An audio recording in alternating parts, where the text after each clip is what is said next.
Good day everyone, I am Miss Nessie Jancy Dalos together with my groupmates Miss Kathleen K. G. Lituhon and Miss Ivy Grace Perez Jimene. And today we will discuss the Denial of Service Attack or DDoS. But before that, let us watch this short video that we have prepared for a brief explanation. You run a successful business through your e-commerce platform. Sales are at an all-time high, costs are going down, and all your projection charts are moving up and to the right. One morning, you wake up and log into your site's analytics platform to check on current sales and see that nothing has sold recently. You type in your URL only to find that it is unable to load. Unfortunately, your popularity may have made you a target of a DDoS or distributed denial of service attack, a malicious attempt to disrupt the normal functioning of your service. There are people out there with extensive computer knowledge whose intentions are to breach or bypass internet security. They want nothing more than to disrupt the normal transactions of businesses like yours. They do this by infecting computers and other electronic hardware with malicious software or malware. Each infected device is called a bot. Each one of these infected bots works together with other bots in order to create a disruptive network called a botnet. Botnets are created for a lot of different reasons, but they all have the same objective: taking web resources like your website offline in order to deny your customers access. Luckily, with Cloudflare, DDoS attacks can be mitigated, and your site can stay online no matter the size, duration, and complexity of the attack. When DDoS attacks are aimed at your internet property, instead of your server becoming deluged with malicious traffic, Cloudflare stands in between you and any attack traffic like a buffer. Instead of allowing the attack to overwhelm your website, we filter and distribute the attack traffic across our global network of data centers using our Anycast network. No matter the size of the attack, Cloudflare Advanced DDoS Protection can guarantee that you stay up and run smoothly. Want to learn about DDoS attacks in more detail? Explore the Cloudflare Learning Center to learn more.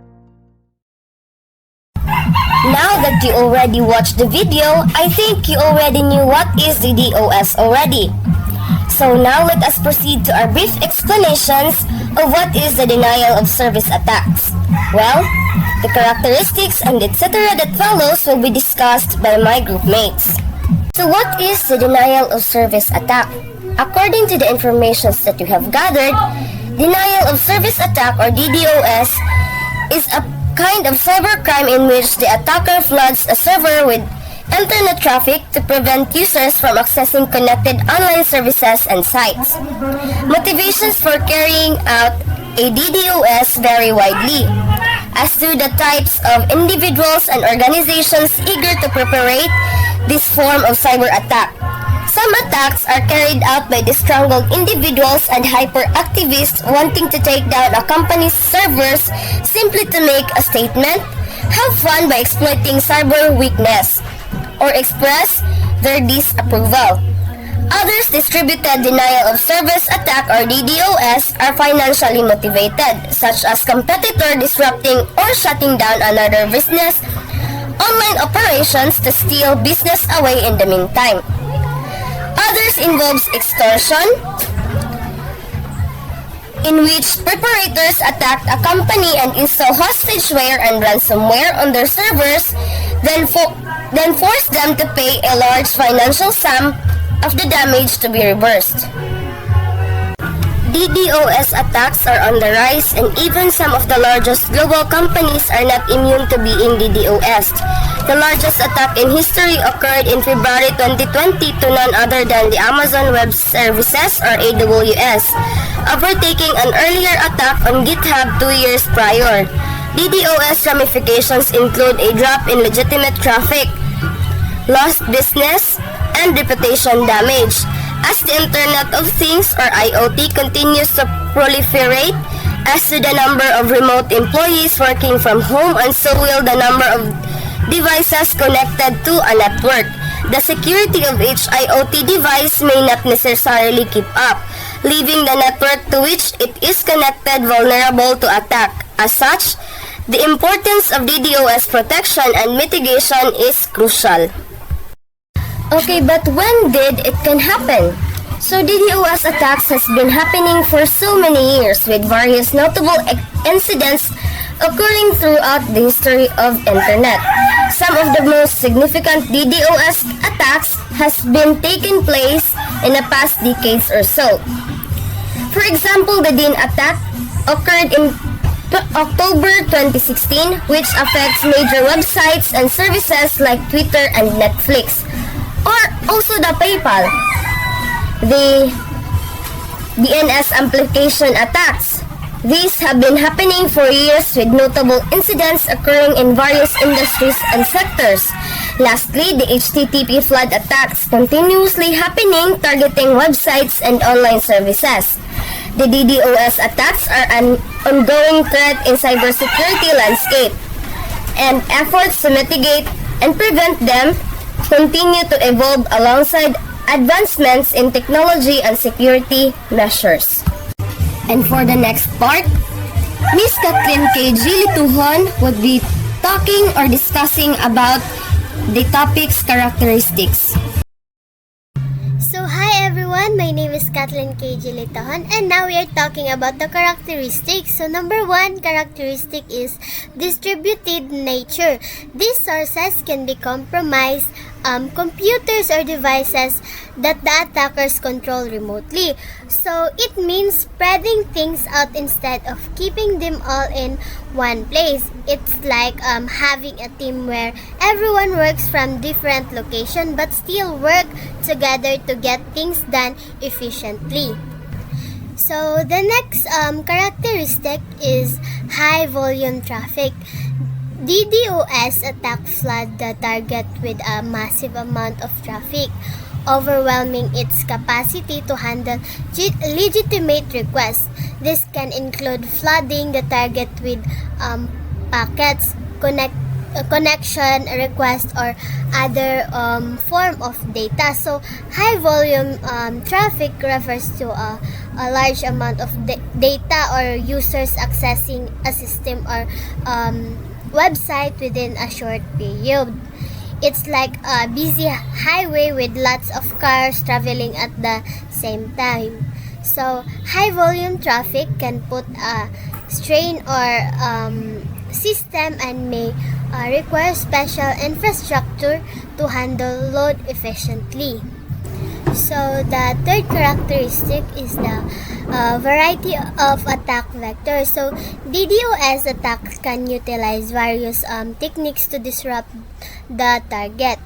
This can be include volumetric attacks, which floods the target's network bandwidth, protocol attacks, which pilot weakness in network protocols, and application layer attacks, which target vulnerabilities in the application layers, such as HTTP floods. So attack vectors are different ways hackers can try to break into a system or network, and the variety refers to many methods they might use, like finishing emails, malware, or piloting software vulnerabilities. It's like a toolbox full of different tools a hacker might use to try and break into a system. So the fourth characteristic is the spoofing. Attackers often spoof the source IP address or the traffic they generated to make it difficult to trace back the actual source. This adds another layer of complicity to mitigating the attack. So these attacks often involve spoofing, where attackers fake their identity to appear as legitimate user or a system. This make it harder to trace the sources of the attackers. So the fifth characteristic is botnets. Attackers commonly use botnets to orchestrate DDoS attacks. These botnets consist of compromised computers, servers, or LAT devices that the attackers has infected with malware, allowing them to control these devices remotely and use them to launch coordinate attacks. So Botnet attackers might be use botnets, which are networks of compromised computers or device controlled by the attackers to flood the target with traffic, overwhelming its capacity to respond to the legitimate request. So the sixth characteristic is a targeted victims. DDoS attack can target a wide range of victims, including websites, online services, gaming servers, financial institutions, and government agencies. The motives behind these attacks can vary, including financial gain, political activism, or simply causing disruption.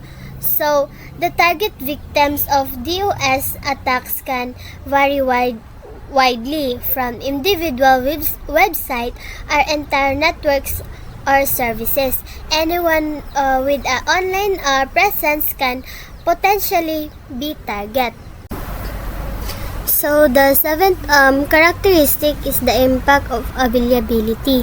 The primary goal of the DDoS attack is to disrupt the ability of the target services or resources by overwhelming the target with traffic. Legitimate users may be unable to access the service, resulting in downtime and potentially financially losses for the victim. And the last characteristic is the mitigation challenges. Mitigating DDoS attack can be challenged due to the distributed nature and the volume of traffic involved. Organizations often employ specialized DDoS mitigation services or hardware appliance to detect and mitigate attacks in real time. And now let's proceed to the news article about denial of service attack. So this is the example of denial of service attack. Cyber attack hits CNN Philippines website during the presidential debate. And third, cyber attacks underway against internet firm. So for the last part of our discussion, Miss Ivy Grace Perisimeni will discuss to you if how to prevent the denial of service attack.